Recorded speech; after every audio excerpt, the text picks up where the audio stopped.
G'day everyone and welcome to Footyology, back this week by popular demand of family, friends and the odd heckler. I'm Rohan Connolly, with me is my co-host Mark Fine, and together we'll cast a large magnifying glass across all the action from round 2 of the 2016 AFL season, picking up both the gems and the grime all those other inferior footy shows leave behind in the wash. We'll check out what's making news and what will make news with the Age's John Perck, take all your questions via Twitter on Keyboard Q&A, catch up with a former great on Stars in Cars, assess your team's credibility and have a good old howl at the moon as well. Let's get into it. As I say, good afternoon to you, Finey, along with a small request from Doris Picklesworth of East Ivanhoe to please keep your tats covered up this week. Beg your pardon? Doris Picklesworth. She texted me personally and said, it's very offensive, could you please put them away? Doris, if that is your real name, Picklesworth. Oh, no. I've got a bit of news for you, bro. What is it? We were well received last week. What? So well received that I actually got a request from a viewer to be part of the studio audience. We've got a studio audience. He made such a compelling case. He's not part of the studio audience. He is the studio audience. Where is he? There he is. Enjoying the show, mate? Loving it, mate. Thrilled to be here. Hasn't started yet, so just relax. Wow, we are getting big. And by the way, if anybody wants to be part of the studio audience, actually to be the studio audience, all you have to do is tweet Rohan, myself when I get a Twitter account, or of course Channel 31, and you can be like Sheebs and be the entire studio audience. Okay, we're 2 rounds into the season, plenty of upsets this week, some stunners and shockers. Let's look at the highs and lows of round 2 with hot or not.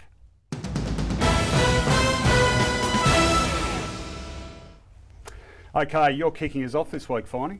Yeah, I'm going to start with a not, and it's GWS player retention. And the GWS had a great win on the weekend, but their cause for keeping players up on the west part of Sydney was done no good by Adam Treloar on Friday night. Did you hear his on-ground interview with Matthew Richardson? I did. He was at pains to point out how great it was to play in front of 80,000. Wonderful to play on the big stage. Almost, well, a slap in the face for GWS. They're not going to play in front of 80,000, and I think he made a very good case for coming down and playing for a big club. Yeah, it certainly had a lot of atmosphere, that win, thrilling finish. Might be a while before the Giants get a bit of that. So, yeah, good one. And just on that, hear from John later, but Lachie Whitfield hasn't signed yet, so maybe he was watching. Okay, well, I'm going to kick us off this week with a hot, and it is Josh Gibson. What an amazing game for Hawthorn on Sunday. He's already an All-Australian player, but hard to believe North Melbourne ever let him go. And we're just seeing some action of him here now. 44 disposals and the 3rd goal of his career. There it is in the last quarter. First for Hawthorn? First for Hawthorn, yeah. And look, he doesn't just play loose though. He doesn't just get the cheap. His ability to peel off and spoil, make the contest, do all those 1%ers. He recorded 14 1%ers in that win by the Hawks. An amazing effort. 44 disposals for any defender is unbelievable. But like I said, not just playing loose and rebounding. He gets back and helps out with the defensive stuff when he has to. He's an absolute gun, and no surprise that in one of the great sides of all time, he's a best and fairest winner with them. Your turn. I've got a clear hot. Lachie Henderson has... well, did you see the mark by Will Hoskin-Elliott? Oh, yeah, here it is. Yep. Don't worry about Hoskin-Elliott. Keep your eyes on the step ladder. There you go, Lachie. You've joined Illustrious club. A very famous fraternity. Name a few. Well, of course, the great Brad Johnson, who many said Moorcroft was Mark of the Century, but, well, I think we've got more Hoskin-Elliott. Well, it was worth showing again. And exactly the same well, spot, too, where Byron Pickett took that grab in 98. Oh, that's right, but better coverage there. Actually, that's a really good shot of Lachie Henderson. There's Brad Johnson, of course. Gary Moorcroft jumped all over the top of him. Jerker Jenkins. And the famous Jerker Jenkins, so famous that Tism wrote a song about him. That's right. Okay, my second one is another hot. I'm going the positive route this week, and it's the Essendon fans. Those long-suffering Essendon fans went on the Make a Stand march from Federation Square to the MCG. They got 10,000 people in that march, and a lot of people were pretty cynical about it, wondered what the motives were, but it was simply getting behind the football club and showing that they're still part of the fraternity, and it was a real positive. Great vision and great atmosphere along the way. And then, of course, the Bombers came out and had an inspiring win. And it really, even the players remarked after the game that win and that whole day wasn't just about the team, wasn't even just about the club, it was about the whole Essendon family. And just a great day for everyone involved or with any sort of allegiance to Essendon, Finey. Long suffering. Yeah? Okay, we'll have this discussion later. No, but I'm serious. No, I'll have it now. 3 years in the wilderness. Yeah. Try barracking for the Saints or the Demons. That's long suffering. Well, that's mate. why many don't. Okay, get on with it. Oh, lovely. My last hot is actually a caller to 1116 SEN. Rang up on Saturday morning on crunch time, and I thought it was a ripper call. Have a listen to this. David is in Camberwell. G'day, David. Boys, just a couple of points quickly. The one tactic Dimmer did put in practice that they'd practiced throughout the pre-season was ending the game 3 minutes early. That worked well.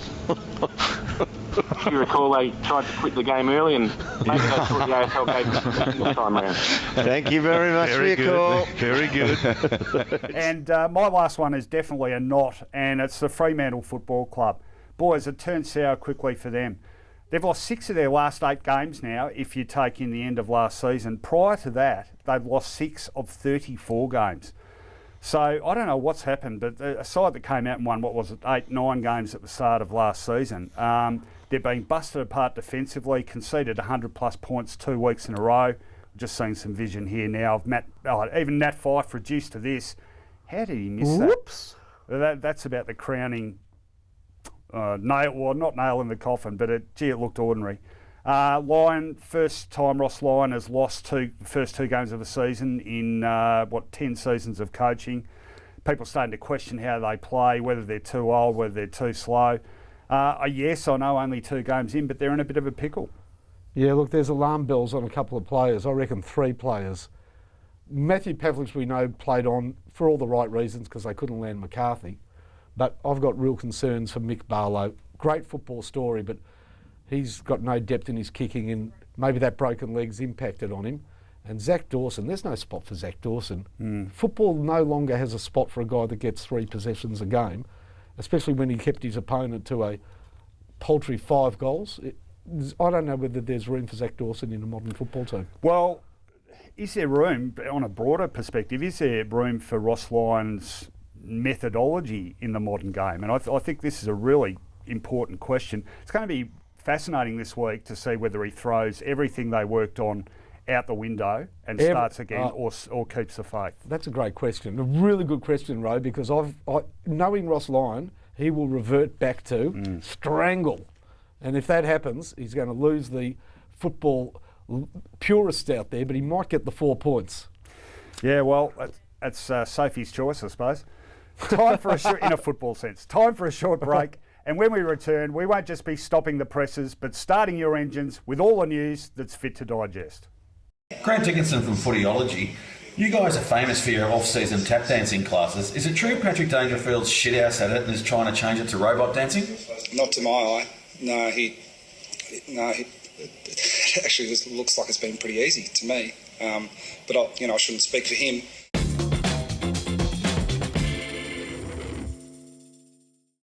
Need a cooling solution that will stand up in the toughest conditions? Consider a Rapid Cool radiator from Radiator Direct. With industrial and truck radiator technology, Rapid Cool's reinforced radiators are suited to harsh Australian conditions. Radiator Direct, the better cooling solution.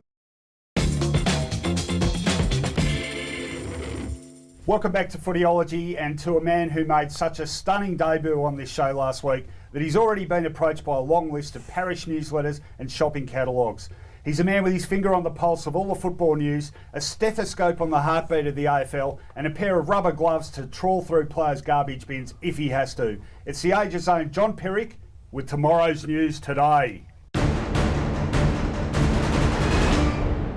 JP, welcome back. What do you got for us this week? I certainly won't be going through your rubbish, Rohan, that's for sure. Oh no, I wouldn't subject anyone to that. You never know what fast food wrappers you may find.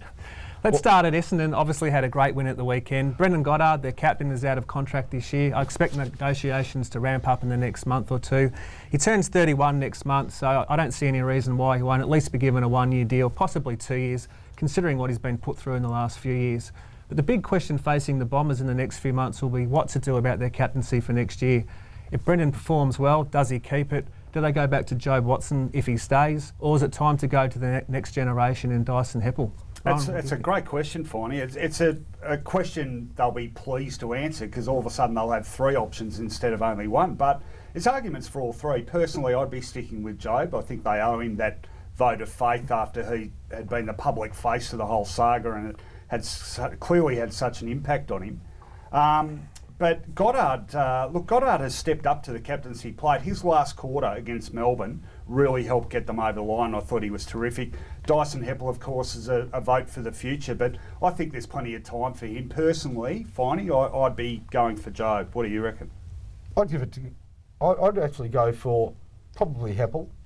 I'm not quite sure where Hurley is in his football life, but this is a new start for the Essendon Football Club next year. This year, that was a great win, but they're in a holding pattern. Start afresh. Jobe was worn down by what happened. Let him just play out his football career as a footballer. As for Brendan Goddard, I don't think it sits perfectly with him, the captaincy. He's an ornery customer who drives himself and demands of his teammates, and that is a marriage that might not sit with BJ. You learn though. I mean, Nathan Buckley at the start of his captaincy career had similar issues. Yeah, but he's 31. Why are you teaching a 31-year-old how to be captain? Start afresh next year. And you know what? It might actually be the carrot to keep somebody like Hurley at the club. You might need to use it to retain a player or two, or Essendon might need to. So, no rush decisions. It might be a tipping point for a Hurley or even a hooker. No jokes. Next. Moving on to the West Coast Eagles, they'll celebrate a decade since their 2006 premiership. No jokes. In round 15 when the Bombers are in town. This will allow John Worsfold to attend what's only going to be a private event, I've been told. There won't be any specific club event. The players will be given their own room to get together and sort of reminisce about their glory days. At this stage, most players look like attending. I've been told Ben Cousins is in pretty good health and is likely to get there. Only the one player may not go, and that's Daniel Chick at the moment. He made headlines, as we know, during grand final week last year when he brought up sort of the drug allegations from that time. So would he not be going because of a standoff with his former teammate? Well, he hasn't spoken to a lot of his teammates for many years, and a few people around the club I spoke to last week. To speak to the Herald Sun though, wasn't it? Possibly. Yeah, it was an ordinary effort, that. Yeah, it wasn't the best of timing. So he's basically not welcome. Well, I wouldn't say not welcome at this stage. Everyone just feels he won't come along at this stage. So there's still a bit of water to go on the bridge, and by the time the day arrives, I'd expect a few people at the club to have said, "Come along." You know, is there any question at all that the reason this function will be private is because of the drug clouds, for want of a better phrase, hanging over that club in that era? Well, I'd say that's one reason for it. Like, there's been obviously a lot of talk about what's happened there through the years. It might be a bit rich to sort of start celebrating what really happened at that time, and there could be a lot of tough questions asked if that was to happen. Might also be a bit rich to put the blokes in a private hotel room and close the door and say, go and celebrate 10 years on. I don't know, to me it's got hairs all over it. But well, they'll be at the game when Essendon's in town. They're most likely to be presented to the crowd, so I'm sure they'll get a good reception from the crowd. And which nightclub will they be at after the game? Well, there's a few around. I think the tunnel's closed now. But Ben Cousins, it'd be interesting when he's presented to the crowd. I think he'll get enormous support. Yeah, no, that's a good question. Enormous support. Next. And just a few contract matters. Alan Tuvey hasn't had a game for Collingwood this season. He's out of contract this year. His management tells me negotiations won't start until mid-year. He was third at the club last year for rebounds and for 1%ers, and there's already a little bit of interest from other clubs in him if he can't get into the team. GWS is Lockie Whitfield. He's a man in demand. The Giants are pretty confident he'll stay. As you touched on earlier, Finey, they've had trouble retaining a lot of players. We mentioned Josh Kelly last week, who's already will be a target for some clubs next year. So I expect Whitfield to stay at this stage. Aaron Sandilands is expected to get a one-year deal at Fremantle to stay. That's probably no surprise, but he's still got a fair bit to offer. Whitfield, I mean, you spoke about Josh Kelly last week. Whitfield now. It's interesting, isn't it? Why do the Giants seem to have more problems hanging on to their good young players than the Gold Coast have? You serious? Yeah, I think they have. Well, when was the last time you took a holiday in Parramatta? Okay, fair enough. Yeah, that's true. Seriously, well, I was up on the Gold Coast at the pleasure of the Suns during the NAB Challenge, and it was a pretty nice couple of days. You know, and they're at pains to point out how the players love it there, and I've got to say that if they love it so much, they do tend to leave in droves, and there are concerns. They don't play in front of big crowds. They play in Canberra a bit. They play in GWS at Greater Western Sydney. it's a hard sell. They need to start winning games and get in the finals, or threaten Mumford as retaliation, if you will. Well, That's a big enough one. Ask Mitch Duncan. John, don't our views on the Giants and Suns oscillate wildly over short periods of time? I mean, initially it was all about the Suns. The Giants were cannon fodder. The Suns had a stinker last year, and it was all, oh, look at how the Giants go about it. Now, all of a sudden, I mean, good win by the Giants on the weekend, but Gold Coast look like they could be a real, top 8 chance, and suddenly they've got the credibility again. So it's interesting, the battle between those two clubs for football credibility. And who's in front at the moment, do you think? Probably the Suns just at this stage. Certainly on this season, the 2 wins they've had so far. I do like the Giants' depth, though, more than the Suns, to be honest. And the big issue was always going to be, and I remember club presidents and club bosses 3 or 4 years ago when the Giants came in, they said, the Giants can go ahead and develop these players and we'll come and try and pick them up again in 3 or 4 years' time and lure them back to Melbourne. And so far that's been the case with some big names. The one place that Gold Coast has stolen a march, GWS was so envied for Patton, Boyd and Cameron. They had these brilliant forwards. Well, now, of course, Cameron's good, but he's suspended. Patton, Boyd gone. Who wouldn't want Lynch? You've got Tom Lynch at the Gold Coast. Yeah. He's rock solid. Then you've got Day and you've got May and Thompson up the other end. I think they've got their big sorted out. Oh, and that's you've hard. got, what's his name, Peter Wright, not even playing. 2 metre Peter.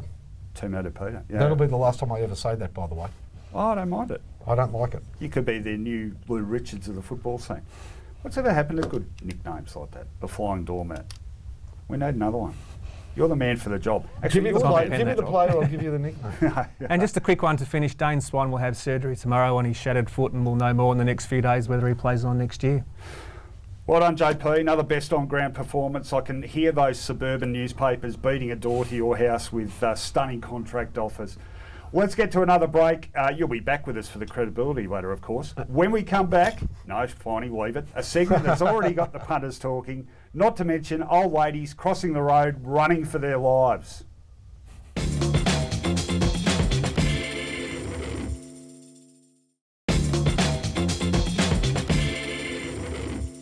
Welcome back to Footyology and to one of our favourite parts of the show, with Finey at the wheel, me popping up like Jerry G over his shoulder, and in the passenger seat, none other than a former champion Fitzroy defender. It's Stars in Cars. So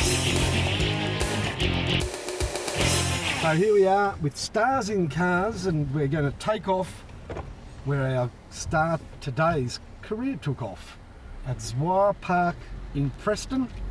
And of course, you probably already can work out who it is. See him. It is Laurie Serafini, a champion Fitzroy fullback. Champion fullback, it certainly was, Finey. And Sarah, a bit of a champion media figure after his playing days, but we'll get to that. This is an interesting part of the world, Preston. Known as a fairly tough area. Sarah, how did you find it growing up? Oh, I kept away from the tough areas. We landed here, like all good Italians, we landed in Carlton first off and lived at 216 Rathdown Street, Carlton. And then Dad made a few bucks and we made it out to West Preston. Extra bedroom. We had 3 sons. There's Renato, who played VFL as well, and my older brother Carlo. And I played a lot of my junior footy, as you said, at Zwar Park for West Preston YCW. Young Christian Workers. So it was the church group. And on the Saturday I played with the school, Maris Brothers Preston. So as most kids are doing these days, there was a game on Saturday and a game on Sunday, and when you're 12, 13 or 14 you back up very easily. It was good fun. So here we are in West Preston. Was there any football played in the street? Heaps. This is where I learnt my goal kicking. So where were the goals? Right here. See the goal? See the lamppost and the tree? They were the goals, and we were living next door. And I was shooting from across the road. Spent endless hours here with the neighbours or just by myself with the plastic footy. Practising your goal kicking? Practising my goal kicking. Just a waste of time. You ended up at the other end of the ground. Well, that's a great misfortune, because I must remind you that my first game was at full forward against the Doggies. Did you kick any? Kicked 4. Oh, really? 4 goals. Wow. So it paid off. Ah. I'm still to this day bemused how I ended up at full-back and half-back flank. They all say that. Aren't all defenders failed forwards? Well, there's no defender who actually wanted to be a defender. Yeah. There's just no money in it. Yeah. Or fame or Brownlow votes. What, the street footy, did you have a cooperative neighbour? Because, the amount of times the ball goes in the neighbour's yard. Yeah. No, all the kids were involved. We knocked down the power lines a couple of times. Pretty happy about that. And then sprinted inside, just make sure that we weren't involved. But these games went till dark, didn't they? Yeah. You don't see them anymore, do you? No. Kids kicking the footy on the street. No, that's all. It's a real shame, isn't it? Yeah. We had an affluent doctor friend across the road. He had the Ross Faulkner leather footy, but otherwise, being a young Italian migrant, we were struggling with plastic footy. It wasn't until Renato went down to Fitzroy. Not the brown plastic, not the toe killers. Yes, the hard plastic. They hurt. Yeah, then we found some really good ones. The rubber ones were sort of up a notch, and then you graduated to a real one. The rainbow-coloured white vinyl ones. Yeah. So you formed this magnificent team in the early to mid-80s. Yes. There was, I guess it was a watershed moment, recruiting Robert Walls and Bernie Quinlan. Yep. When they came down the club, did you feel, certainly the football public felt Fitzroy had fair income here. Did you feel this was it? This was the time where you could really play in a team and enjoy some great team success? Possibly. I'm 18 at this stage, and these rock stars have arrived. One of them, I can't remember which one, arrived in a helicopter. Might have been Bernie. And then you got Robert Walls, captain of Premiership Club, and all of a sudden they land there. Yeah, it was a huge change. Go straight, I'll take you to the primary school. And they landed, and that was the start of something different, because on the back of them we became known as a bit of the Foreign Legion. But we got Gary Sidebottom on board, we got Jerry McCarthy from Hawthorn, hang on right here. We started to form the nucleus of a really good team. And you were stiff too. 81 beat Essendon as per usual in an elimination final, come back from 7 goals down against Collingwood in the semi, and then Ross Brewer kicks one over his head in the last second. Yeah. But 83 was the one that really got away, wasn't it? Yeah. Now, I know North finished on top that year, but you guys beat them by 150 points in the home and away season. By that stage, so if we fast forward to 83, we've got Matt Rendell, Scott Clayton, Mick Conlon, Grant Laurie, Roosie, Pert. A young Roos and a young Pert, and probably a young Osborne, and we really had the makings of a good team. So, what do you got there? Just sharing a bit of chocolate here, post-Easter. Thank you very much. The Italians are so generous with food, aren't they? We love our food. Yeah. Love our food. Thanks, Sarah. You retired in what year? 88. Okay, so you were a smooth talker, fairly presentable looking young chap. For a footballer. You ended up in the media pretty quickly, and you're actually a colleague of mine on a Sunday Age for quite some time. They had you doing match reports, didn't they? Yeah, that was great fun. I did retire and just ran out of petrol tickets and completely injury-ridden. Got married, had babies pretty quickly, and then the Sunday Age launched, and I was invited down with a few other past players to become the matchday reporter. That was great fun. Yeah. Got to cover the games and pretend to be an authority. Did you ever do any of the around the grounds for I did radio a little bit, ABC. Let's go to Laurie Serafini now down at Footscray it was, so Whitten Oval. Go on, do it. Scores are... Just your goals and best, thanks, Sarah. All right, goals and best. Best on ground, Serafini, couldn't stop him. Rohan Connolly tried hard all day, and Finey put in and won the game. Last kick after the siren, and he's already drinking too much beer and celebrating far too much. All right, so, Sarah, we asked you to bring something along. I've got something here, yeah. What have you got just to show all the viewers how old I am, I've actually got vinyl. And some of the young kids wouldn't know vinyl. I think I've got a turntable in the car. Well, I thought you might have. I've got this one here, which is probably the largest selling football album in July. Footy favourites. 1981. Yes. Just show everyone, just put it back a bit so they can see it. I actually did buy that myself in a bargain bin for $3. Yeah. Yeah, they're on between the late Trevor Barker and Timmy Watson. Everyone did a song, and your song, Sarah, was? at the Hard Rock Cafe. Oh, yeah. Wasn't my favourite, Yeah. but because I was with Fitzroy, the other guys go. had chosen the better songs. We had Ruby, Don't Take Your Love to Town. Oh, Tim Watson did that. Michael Turner, I Go to Rio. Yep. Mark McClure, Imagine. The worst one. I can tell. Don't tell me the worst by a mile. The worst thing was Templeton. Robert Flower, Macho Man. Absolutely correct. awful. And Michael Moncrief, Don't Stand So Close to Me. Which was how he used to play his footy. He didn't like it, all that tight cheek. Sorry, Michael, I stick up for you, but right, he had a bad night that night. We got the joke out of the way, but you have bought a serious one, haven't you? What have you got? I did. Look, I had to bring a CD, obviously, and I thought of pre-match. So Junction Oval, 1986, we're just about to play. Music, yep. I thought Midnight Oil. Oh, yes, thank you very much. Best of the Oils. And I thought possibly this track coming up. Here we go. No Time for Games. Turn you up, might know Finey. Oh, yeah. Get ready to sing. Let's rock!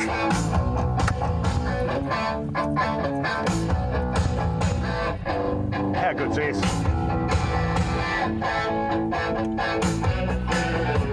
Bit of a guitar riff. Peter Garrett. Keep it going, Finey. Some kids, they got no time for games.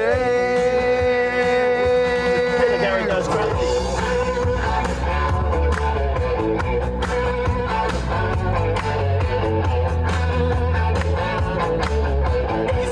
Follow your natural instinct. Easy to follow, much too hard to learn. What opportunity to follow John? Kids got no time. Laurie, you're an absolute Gee. Oh, Sarah, you've turned into my favourite player ever after playing that. That was fun. Took me back to pre-match 1986. Oh, I'm going to go home and put on the whole of that Bird Noises EP, Sarah. Great stuff. Game, set, and match, Serafini. I think we covered everything. Brilliant. That's brilliant.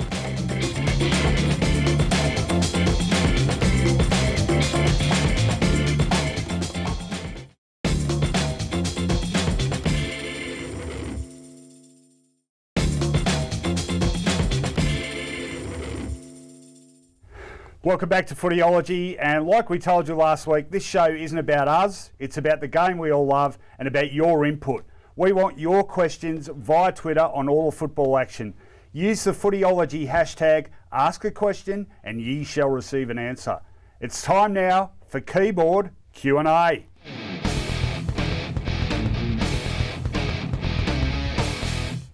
Okay, this is what it's all about, Finey. This is where we interact with our audience. They deserve our respect. They tweeted in some fantastic questions last week. We've got just as many this week, so let's fire through them. Taking your journalist hat off for a second, Rohan. How bloody happy were you when the Bombers got up on Saturday? That's from Paul. Yes, I'll put my hand up, Paul. I was pretty pleased. I was covering the game for the Age, so I was in the press box.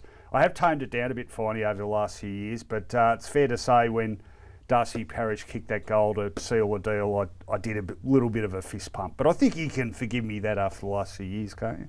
Do you get that excited that you even embrace crosstown rival Mark Robinson? Oh, no. No. Look, Robbo and I both barrack for the same team, but I didn't see him in there on the weekend, actually. We're okay. Robbo and I are pretty good with each other. You know why we're good with each other, Finey? Because you're both barrack for the footy. It's great. You're channeling him, mate. Yeah, I am. Okay, let's go to our next tweet. That was a shocking impersonation. I don't know why I did that. Can Jason Johannesson from the Bulldogs win the Brownlow medal? You take it, Finey. No, he cannot win the Brownlow medal. He's certainly good enough to win a Brownlow medal and he gets enough of the ball, but Jason doesn't play in the mid that has few other good midfielders and wins the requisite number of games. So he can't do a Pritis, he can't do a Judd, he can't win the most narrow award in football, which is the Brownlow medal. Gee, it's been a great start to the season, though, hasn't it? Yeah. Wouldn't it be fantastic if someone like Johannesson won a Brownlow? Is he a reverse Samson? Oh, yes. He went through about 3 different hairstyles in 3 weeks, didn't he? He had the Malinga, the Sri Lankan bowler type look, and then it disappeared. And I don't understand what players do with their selves appearance-wise these days. Okay, let's get to the next tweet. We had a whole lot in this week. Would the two of you know where you were going if you filmed a Stars in Cars in the western suburbs? From Stephen Scholes. Now, I resent that, Stephen. Are you suggesting that we're, classist? I love the western suburbs. Hang on, I absolutely know where I was going. In fact, my car is from the western suburbs. It's from Footscray, Alan Mance Motors. I would be down Barclay Street to Jimmy Wong's to get some dim sims. Oh, they're famous, Jimmy Wong's dim sims, aren't they? Yeah, and if you're mentioning Jimmy Wong, you get free dim sims. So that's the Plough Hotel, I'm tipping that's one establishment you've been to. And I can get plenty of good Vietnamese feeds down Barclay Street, and they're all down Barclay Street, and if it wasn't on Barclay Street, I'd be lost. Finey, do you think it's fair of us to say that we're salt of the earth types, despite the fact that we both now live in sort of middle-class bourgeois suburbs? I don't know what you are, Rohan. You're a very interesting composite of interesting parents when it comes to class definitions. Me, on the other hand, I'm just a fat member of the proletariat. Yeah, no, my parents were definitely the archetypal Chardonnay socialists. Okay, enough politics. Let's get on with the footy. More tweets, and here's another one. Pies' two head coaches, Nathan Buckley and Robert Harvey, are both Brownlow yes, they are both Brownlow medalists, noted for their disposal, yet Collingwood players still miss the targets. Why? Because they can't kick for them, would be my answer. The same reason why Beethoven's kids couldn't carry a note. I mean, do you know that, or are you just presuming they couldn't? Well, their father was deaf. I'm assuming they couldn't carry a note. Is that a fair assumption? No, mentoring. Look, those guys aren't there for skill coaching, and players should be in the system with inherent skills.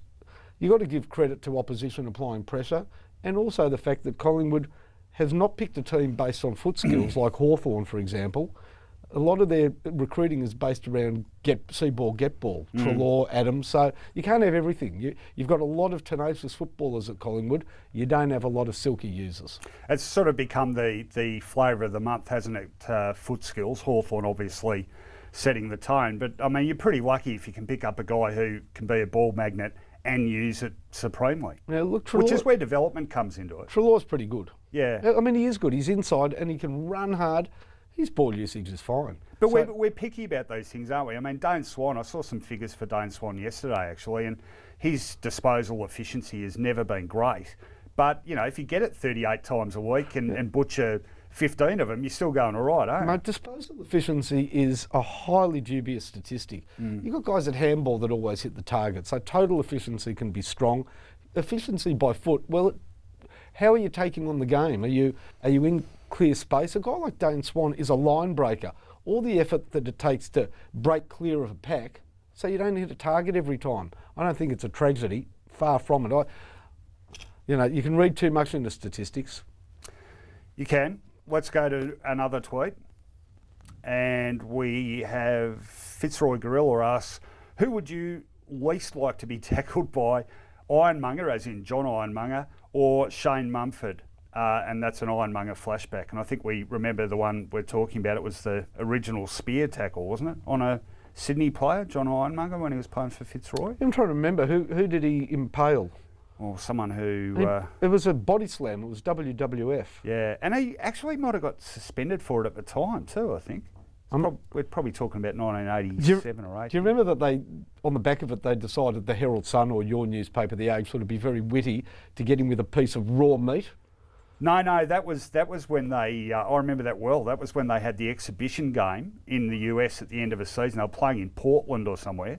A guy called Jim Mackay, who was the marketer for the international games. Yeah, they got him sitting on a gutter, chowing down on a piece of raw steak, which made it at least one more thing the Americans wanted to know about, other than the funny-looking goal umpires and the white coats. So probably not the greatest look for our. Don't want to get tackled by Mummy. No, well, I think actually one of our other tweets might refer to that. Let's go to our next one up on the screen now. That's a good question. Actually, I've got a question. How do you know what tweets are coming up? I don't. I just sort of channeled that one from above. No, I did see one. I did prepare one earlier, but these have all come in as we've started. Has Ruse been worth it, as in Paul Ruse? Seems to be the same old D's. I would say yes, he has been worth it, because it was as much an image as a game a game plan exercise for mine. And defensively, they were disgraceful, and he at least tidied that up originally. And now we're preparing for a handover, which was always the plan. So, yes, Melbourne, it was a shocking day from last Saturday, but I still think if you compare them now to where they were even 3 years ago, you know, like they've got some prospects on the horizon at least. That is a brilliant question. It's it's an important question. I think he's been a profound failure. Do you? Absolutely. The AFL subsidised his $1 million salary. He was cajoled into coaching. No sooner was he appointed than he pretty quickly announced a successor. So there was a full stop on his coaching, which no optimistic coach would say. You know, you take on a coaching role, they want to coach for as long as possible. I think it sets a very bad standard around the club that the coach wants out. He wants to jettison after 3 and a bit years or whatever, sort of cajoled again into taking another year. This club, as we sit here today after round 2, has the same weaknesses, the same lack of drive that they had when he arrived. I'm not impressed. Oh, rightio. Well, next week we won't be joined in Footyology by Paul Roos. We're just going to do one last... Hang on, have you been impressed? No, seriously. I think that the brand repair exercise was more important in some senses than bald wins and losses. He spent the first year doing damage limitation. That game against the Swans in his first season was putrid. The week they decided they were going to lose, but by less. Anyhow, it's a worthwhile discussion. Yeah, no, we'll continue it at the pub after the show. Last tweet, and here it comes. Should Mummy be facing the tribunal? His feet are off the ground, so this is a charge. I was really surprised that they didn't even cite it on the sheet that goes through the decisions they've looked at. Quickly? Look, he did brilliantly. He was clearly delivering a shirt front, but he knows the system now, and he put his arms around in a faux tackle type impersonation, and he gets away with it. The medical report on Duncan's not terrible, even though Mitch Duncan wouldn't want to be facing... come back. I'm saying, but he's no long term. I reckon it's a good call, a really good call, because he made it look a bit like a tackle. He's a big bloke. He's got more chest than Bryn Edelston. I'm not going there. Good questions again, everyone. Keep them coming in. It's a big part of our show. Time to get to another break. When we come back, we'll have a look at our own ladder, not one just about wins and losses, but based on something every team claims. I'll try that again. Every team clamours for: credibility. That Nui's hair seems a little bit dry. Do you think it'll affect him for next week? We'll have to see. Yeah, he's done a lot of conditioning.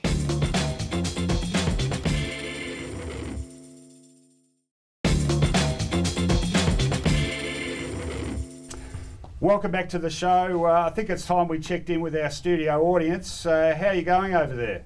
Yeah, enjoying myself, mate. Love the cars in Stars and Cars. Great. We'll get your friends and family along next week. We need all the help we can get. And we've only got one seat, though. Well, they can rotate it. The rest can stand. Yeah, have a standing room, Finey? That's the sort of thing we like, standing room. No, none of these all-seat studios.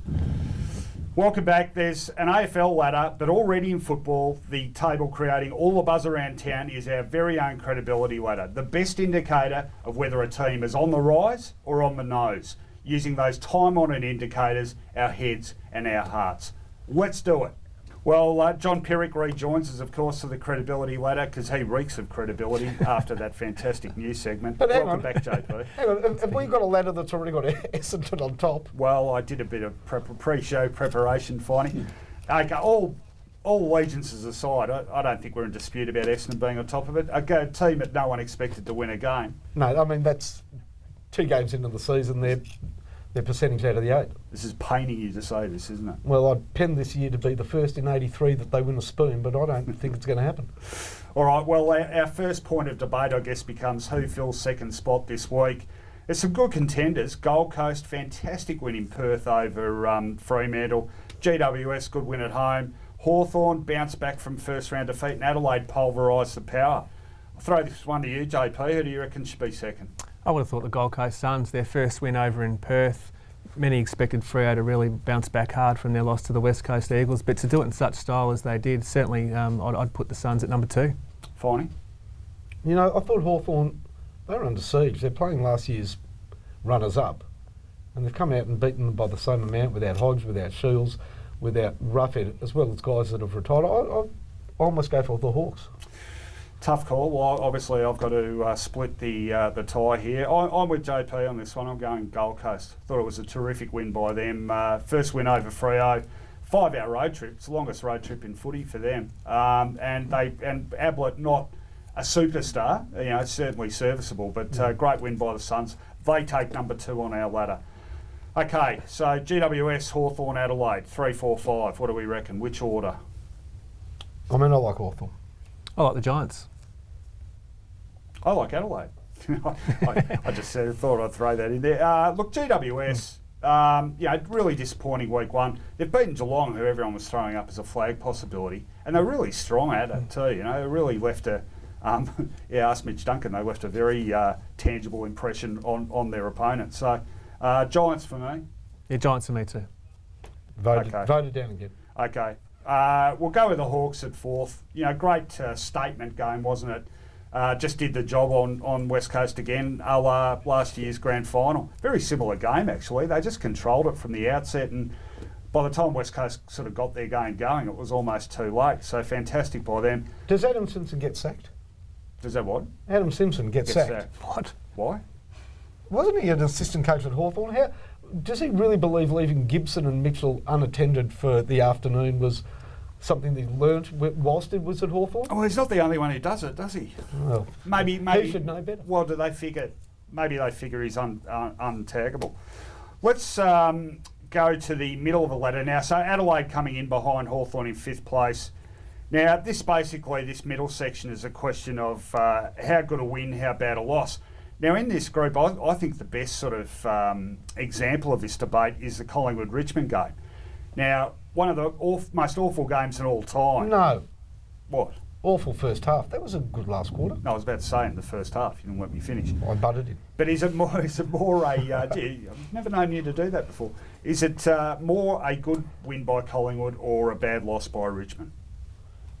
I thought it was a good win by Collingwood. They've lost the first game. Everybody's got boots in. They're gone with 5 minutes to go. There was a fair bit of character in that win. And, they had a standout performance in Fazzola. Good win. I actually thought it was a good victory. I thought it was more a loss by Richmond, to be honest.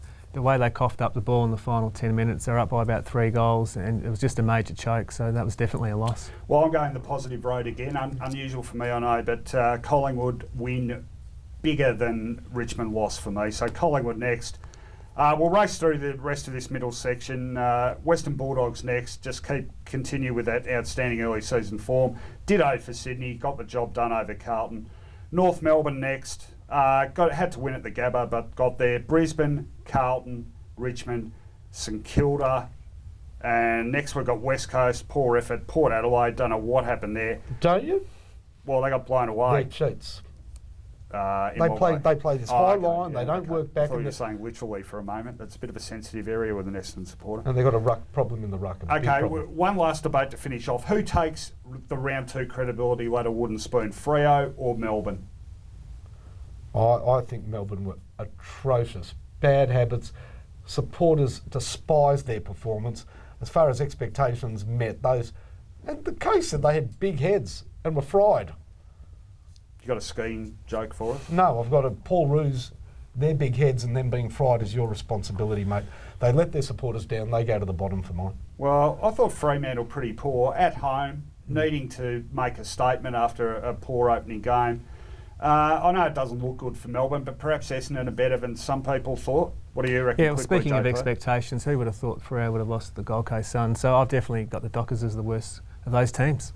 Okay, well, despite all that, we're going with Melbourne for the wooden spoon. So how does this work? We'll sort it out next week. Time for our final break now. Don't go away, because when we come... Oh, sorry, John. Thank you. A big thank you to you for your work again today. Outstanding. And make sure you wear those rubber gloves when you're going through the rubbish. Don't go away. When we come back, Finey and I are going to lay some home truths on you all. British pop group S Club 7 have recently had a band member crack the shits and go on a solo career. Has that affected you at all, Leon? Yeah, probably. Yeah, I thought it was good. I thought they worked really well, the 7 of them.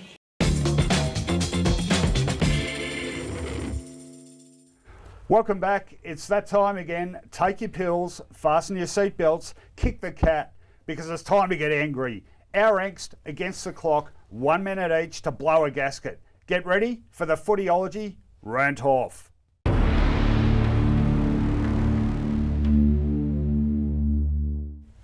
Okay, big reaction to this segment last week, Finey. Some people liked my more erudite diatribe, so that others preferred your off-the-cuff passion. But in recognition of your efforts last week, I'm allowing you to go first. Now, you've got to give me a bit of a warning when I get near the end of the minute, because I could go for 15 minutes on this. Okay, I'll wind you up. 3, 2, 1, go.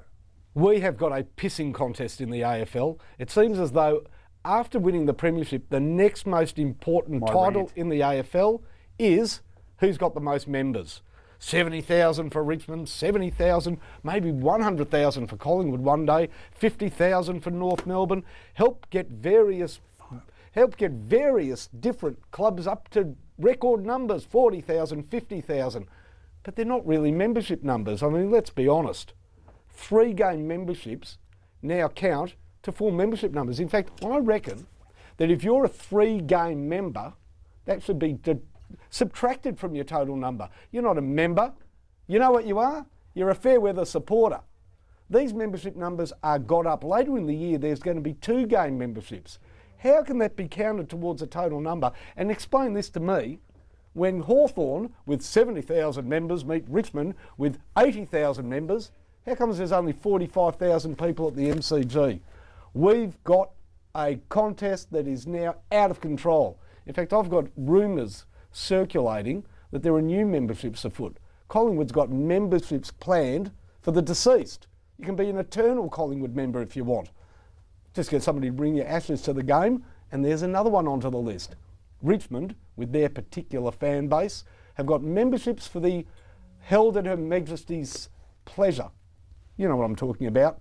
If you're incarcerated, you get to be a Richmond member. The bottom line is membership numbers are rubbish.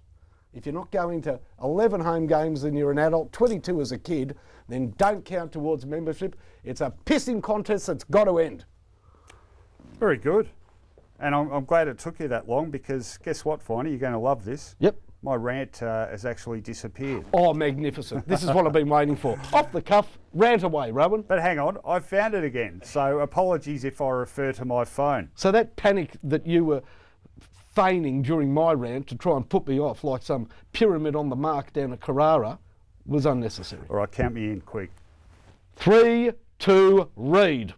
I'm worried about the state of football commentary, Finey, particularly after watching the Fremantle-Gold Coast game on Fox Footy on Saturday night. This new guy was calling the game, just calling it. And it got worse. He was getting the names right, letting the pictures tell the story, even using the odd word of more than 2 syllables.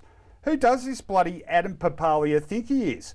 All this highfalutin stuff, Finey, actually telling us what's going on, just doesn't feel right. Where's the juvenile humour and attempts to turn a boring as bat-droppings former player into a celebrity? Where's the totally irrelevant anecdotes about whacking somebody? How many games have you played, Papalia? Yeah, sure, you've called a heap of major sport on TV and radio. Yeah, you do your research and you actually know the players' numbers. But can you scull a crownie in 10 seconds? Can you mangle the English language so it ends up looking like Swahili? I want a star with a nickname. Someone who'll fit in with the likes of Lethal, BT, Richo, Lingy, JB, Chief, Hawley, Lynchy, Derm, Kingy, Jono, Moons, Ox, Wolf, Purple, Chew-Man and Strangely Brown. Okay, so I made that last one up. But that's the sort of nickname we'll be reduced to if guys like you keep getting a gig, Papalia. You better watch your step, or pretty soon we'll start thinking that the game really isn't about the blokes up in the commentary box at all. That was pretty good. Was it? Yeah, unfortunately. Who won last week's one? Of course, we had a vote. We have a vote every week that we throw to the listeners. Last week's results were inconclusive. What happened? Well, the graffiti on the police walls didn't go down well with the listeners. No one did it. So this week, to cast your vote, something different. Simply gouge, not scratch, gouge the name Rocco or Finey into your upper thigh and then present in the emergency ward at either the Alfred or St Vincent's Hospital. And once you're registered as a patient with Rocco or Finey, your vote will count. It's much easier than last week, so get gouging and remember, no scratching. Oh, jeez. We are going to get thrown off the air here. I'll give it about 3 weeks. Thanks, everyone. Thanks to our studio audience for today. Thanks, mate. How'd you enjoy it? It was great, mate. The coach. Thanks for having me. Beauty. We'll have you on again. That's it for this week, Finey. Thanks for joining us here at Footyology. Hope you enjoyed it. We're on every Tuesday at 12 p.m. on YouTube or 7:30 p.m. on Channel 31. And remember, Footyology, we're not reinventing the wheel, but we will put a bit more grunt under your bonnet. We'll see you next week.